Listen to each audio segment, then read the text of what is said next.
Okay, let's be real. We're living in a pretty chaotic time. AI is just exploding, the headlines are, well, terrifying, and sometimes it feels like reality itself is up for grabs. So how in the world are we supposed to navigate this endless scroll of information and figure out what's actually true? Let's dive in. So, to kick things off, here is a perfect and, let's be honest, hilarious example of how scientific ideas can get a little twisted out there. That was comedian Hasan Minhaj just giving his genuine, off-the-cuff take on a super famous thought experiment. And yeah, it's funny, but it really highlights a challenge that we're all facing. And look, while a mixed-up physics take is pretty harmless, the real problem is that it's not just quantum mechanics we're getting wrong. I mean, we are constantly bombarded with opinions, hot takes, and just straight-up fabrications about everything from medicine to the future of technology. It's gotten so hard to separate the signal from all that noise. And that really is the question of the day, isn't it? In this sea of noise, how do we find the truth? To help us figure that out, we're going to turn to the insights of one of the world's greatest science communicators, the astrophysicist Neil deGrasse Tyson, because he argues we already have the perfect tool to cut right through all the confusion. So what's the first thing in this reality toolkit? It's not some new app, it's not a fancy algorithm, it's actually a mindset. It's a way of thinking that he calls scientific literacy. So what does that actually mean? Look, it's not about memorizing the periodic table or anything like that.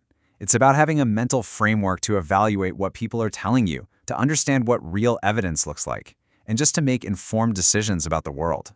Honestly, it's a critical skill for just getting by these days. Of course, Dr. Tyson, well, he puts it a little more bluntly. At its very core, scientific literacy is your own personal BS detector. It's the skill that lets you confidently look at a piece of information, whether it's from a politician, an influencer, or even an AI, and decide if it holds up. Now, this is where the idea gets really interesting. We've all seen optical illusions, right? But as Tyson points out, the simple fact that a drawing can trick our brains should tell us something huge about ourselves. Our perception isn't perfect. But, and this is the absolute key, that doesn't mean reality is just a matter of opinion. It just means we need a reliable method, like science, to understand an objective universe that plays by its own rules, whether we see them clearly or not. All right, so with this toolkit of objectivity in hand, let's put it to the test. Let's apply it to one of the most hyped and, frankly, most feared topics of our time, artificial intelligence. So according to Tyson, the very first step is to separate what's real from what's basically science fiction. Over on the left, you have AI. That's the amazing but task-specific tool we have right now. It can write code, it can play chess, it can identify proteins. On the right, you have AGI, artificial general intelligence. That's the self-aware, human-like consciousness you see in the movies. Tyson's take is super pragmatic. AI is an incredibly useful tool, but AGI, the kind that could wake up and have its own agenda, he says it's not even in the offering. Okay, but here's the question on everybody's mind. Even if AI doesn't turn into Skynet, there's this huge fear that it's going to cause mass unemployment, that it's going to break society. And you know what? That is a totally valid concern. But Tyson suggests we look back at history for a little perspective. This slide just illustrates his point perfectly. Just look at the insane speed of that change, 50 to 1 and then completely flipped in just 10 years. A whole way of life built around the horse was just gone. Industries vanished, buggy whip makers, stable hands, all of it. But then, whole new industries popped up to take their place. This kind of crazy exponential change isn't new. It's a pattern, and we're actually pretty good at adapting to it. Now, that doesn't mean we should just be blind optimists. Tyson tells this really powerful story about the sci-fi legend Ray Bradbury. Bradbury told him that his dark stories about the future, they weren't predictions, they were warnings. And in the same way, movies like The Terminator actually serve a really important purpose. They're guardrails, they're cautionary tales that make us think really hard about where we're going, and maybe more importantly, what we need to avoid on the way. Okay, so we've talked about applying science and tech, but where do these world-changing ideas actually come from in the first place? Well, the answer is often found in a place most of us never really think about: pure academic research. Think about it.